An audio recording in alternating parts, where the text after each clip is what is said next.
சென்னை சவுகார்பேட்டையில் லஞ்சம் கேட்டு பிளாக்மெயில் செய்ததாக ஜிஎஸ்டி அதிகாரிகளை சிறைப்பிடித்த வியாபாரிகள் மீது காவல்துறை வழக்கு பதிவு செய்துள்ளதற்கு எதிர்ப்பு தெரிவித்து கடைகளை அடைத்து வியாபாரிகள் போராட்டத்தில் ஈடுபட்டுள்ளனர். இதுகுறித்த கூடுதல் விவரங்களோடு செய்தியாளர் வினோத் இணைப்பில் உள்ளார். வினோத், வணக்கம். முழுமையான விவரங்கள் என பதிவு பண்ணலாம். சென்னை சவுகார்பேட்டை பார்க் டவுனில் இருக்கக்கூடிய மீண்ட தெருவில் சுமார் 250க்கும் மேற்பட்ட சில்வர் பாத்திரங்கள் தயாரித்து அதனை பல்வேறு மாவட்ட பகுதிகளுக்கு விற்பனை செய்யக்கூடியவர்கள் இங்கே வசித்து வருகிறார்கள்.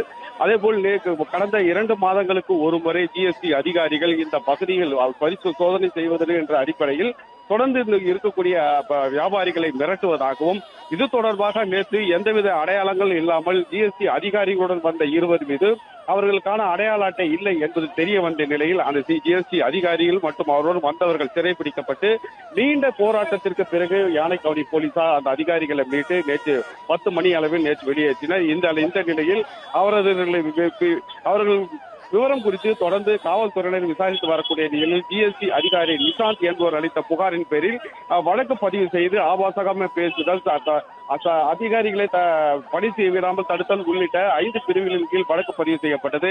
இந்த நிலையில் பார்க் டவுனில் இருக்கக்கூடிய சுமார் 250க்கும் மேற்பட்ட சில்வர் பாத்திரங்கள் தயாரிக்கும் வியாபாரிகள் அங்கு கடைகளை அடைத்து தன்னுடைய ஆர்ப்பாட்டத்தில் ஈடுபட்டு வருகின்றனர். இந்த ஆர்ப்பாட்டத்தின் ஒரு விளைவாக ஜிஎஸ்டி அதிகாரிகள் அவ்வப்போது பயம் காட்டி தொந்தரவு செய்வதாகவும், அந்த தொந்தரவின் அடிப்படையில் தங்களுக்கு உண்டான ஆவணங்களை முழுமையாக தெரிவித்திருந்தாலும் அவர்கள் அதை ஏற்க மறுத்து நேற்று வந்த அதிகாரிகளில் 2 பேர் எந்தவித அடையாள அட்டையும் இல்லாமல் தங்களை பயமுறுத்தியதாகவும் குற்றம் சாட்டி சற்று முன்னதாக பார்க் டவுன் இருக்கக்கூடிய மீண்டு தெருவில் கடைகளை அடைத்து போராட்டத்தில் ஈடுபட்டு வருகின்றனர்.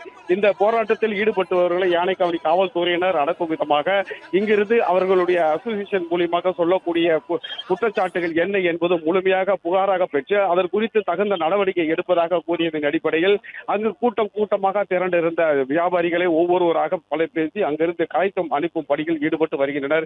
இது தொடர்பாக இந்த வியாபாரிகள் சங்கத்தினர் ஒரு முடிவு எடுத்திருப்பதாகவும், அந்த முடிவின்படி அங்கு இருக்கக்கூடிய கடைகள் முழுவதுமாக உச்சக்கட்ட அதிகாரிகளுடன் ஆலோசனைக்கு பெற்ற பிறகு கடைகள் திறக்கப்படும் எனவும் தங்களுடைய கருத்துக்களை தெரிவித்திருந்த நிலையில் அங்கு சுமார் 200க்கும் மேற்பட்ட வியாபாரிகள் குவிந்திருந்தனர். அவர்களை ஒருவராக அங்கிருந்து கலைந்து செல்லும்படி காவல்துறையினர் அறிவுறுத்தி வருகின்றனர்.